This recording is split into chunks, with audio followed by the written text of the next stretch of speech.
ungabona ijaha lalifuzela ukuthathe langakuthathi kwakuyinyamazana yekela yayifuza idlule nxa wakumithisa wala wayinyamazana kayidlule nxa waphika isisu wayinyamazana kayidlule nxa wakuthembisa umtshado wathatha omunye wayinyamazana kayidlule nxa walala lawe wakudampa wayinyamazana yekela idlule melelo wakho uEva laliswe imelela okwakho kudalwe nxa wayintombi ucabanga ukuthi yakuthanda wakudisappointa wamitha wona ukhangelela ukuthi umthathe wayinyamazana kadlule.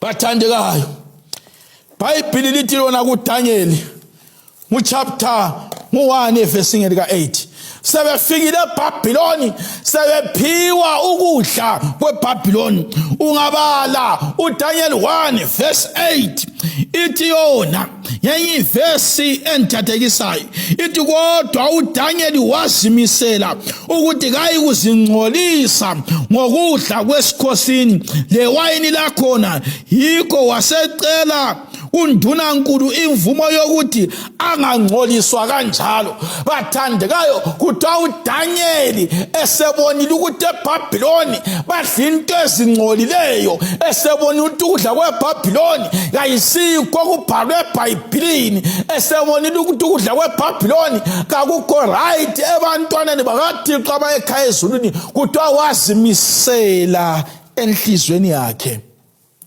Bathandekayo, in order to overcome your ex-lovers kufuze uzimisele enhlizweni yakho. Point number 1, umcijo wokuqala ozakunika amandla okunqoba ama-ex yikuthi make a firm decision. Zimisele enhlizweni yakho. Ungazitshela ukuthi ukhiphile ungaphalaza, ungabuyelwe kudla into iphalazileyo.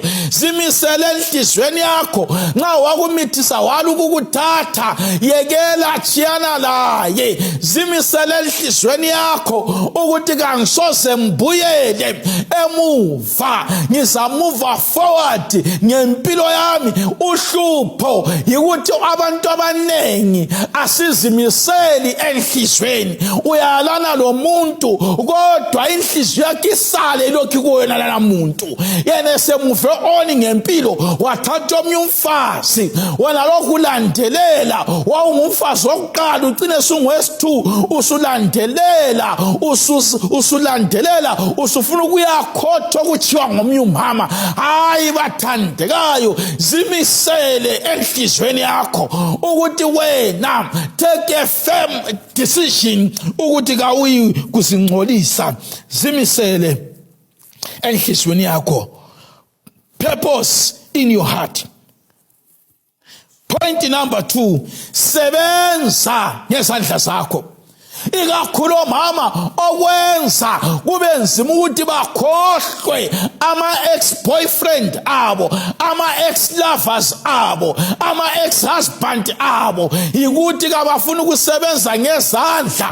Umuntu livila akafuna ukusebenza, ufuna ukuphiwa imali yindoda, yikho kumenza ngakhohlwa. Lanxa bathandekayo sebayalana, uyabe lokhu emfonela umntwana kasela maphampa, uyabe lokhu emfonela umntwana kasela lokhu, umntwana sefuna ischool fees, abe sesithi buzothatha imali, abe lokhu ekuphinda engasoze akuthathe ngesizathu sokuthi ulivila kawufuna ukusebenza. Ungasebenza ngezandla zakho, uyakwanisa ukuzondlela umntwana yena engekho. Ungasebenza ngezandla zakho, abantu abakho bangagqoka ngcono kulalaba laselabo. Uhlupho yikuthi kawufuna ukusebenza ngezandla zakho, uyabe ufuna ulokhu accepta izipho ezivela ku-ex-lover yakho. Kakulasipho esivela endodeni esibuya mahara, angakupha uzabuya layo uzothatha. Point yesithathu, ungabi lokhu umlandelela.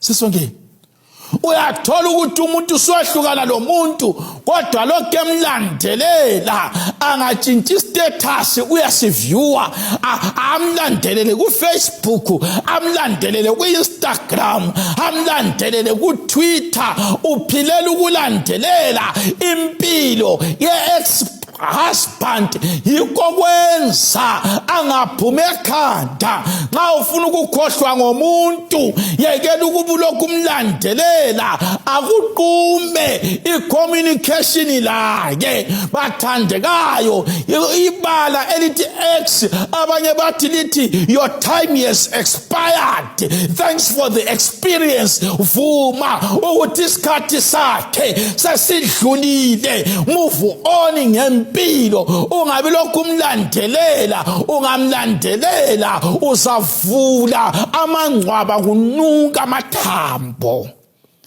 yekela ukubulokhu landelela umuntu uhlupho olukhulu olwenza omama bangakwanisi ukuzimela ukuthi babe lokho belandelela umuntu i-ex ungayibonisa ukudinga vele kayilandaba lokukuthatha yeke ichiya umkakhe landa wena iyabe sikufuna ukuthi ichithe isizungu lawe iyabe sikufuna ukuthi lokho ikuchaphaza yabe lokho ikufuna ukuthi kubisele esonweni yabe lokho ikufuna ukuthi kwenza ube inhlekisa kungani wena uphila ngaye umoya wakho sesikhwameni sakhe bathandeka vuma ezinye izinto sidlule kuthiwa uDaniel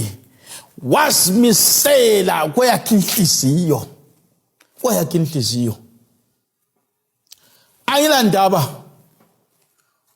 ukuthi leminyaka emgakanani lehlukana le-ex yakho kanyilandaba ukuthi ukwehlukana kwangikhona kwaba buhlungu okungakanani kanyilandaba ungayibalisa imbali yakhona kodwa uThixo kangeka kupho kungcono usabambelele kokudala nxa ufuna okungcono yekela okudala ukwenzela ukuthi inkosi ikupho kungcono ulokhu lamafoto akhe ulokhu lezincwadi zakhe ulokhu le phone number yakhe ulokhu umlandelela yikho lizavusa izipoko okuzathi nxa usuku relationship eserious ususithi uyaphambili kuvuko kuyizipoko lokhana uchithekelwe ikusasa yakho ngifuna ukukhuleka labantu abathi mfundisi Sibanda mina ngifuna amandla to overcome my ex-boyfriend uyangihlupha lokho endilandelela ngicela amandla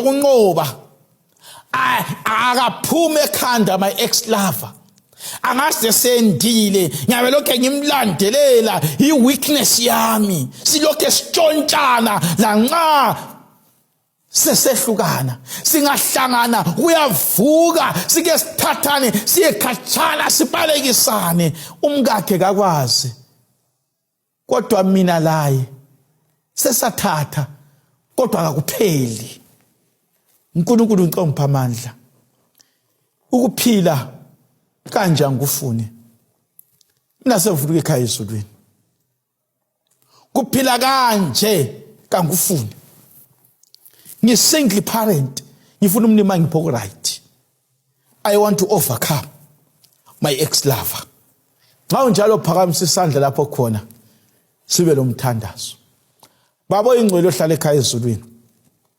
siyabonga ukuthi uNkulunkulu thina sibizwa kuthiwa singabantu abakho Jesu omangalisa nampa abantu abakho kulezinto ezingaphezulu kwamandla abo bathi kabakwanisa ukuzinqoba izandla ziphake banika amandla to overcome their ex-lovers balembali labo abanye balabantwana labo abanye emlimo omangalisayo bashiya into eziningi lama experiences amaningi kodwa ngenxa yokuthi sokwadlula bavuma inyamazana zidlule kweze ukuthi kudala uEva. Kwezinye impilo okwenza ukuthi uEva bangadalwa yikuthi abantu lokho begogodlela enyamazaneni. Ngabe uAdam wabamba idube, ngabe uEva kadalwa. Kodwa walekela ladlula ukuze kudala uEva. Vuma amadoda la adlule empilweni zethu. Vuma omama laba badlule empilweni zethu ukuze usenzele okuhle. NgoJesu siyakhuleka. Amen. Siyabonga abathandekayo. Inkosi ibusise ukufunda kwelizwi layo. Amen.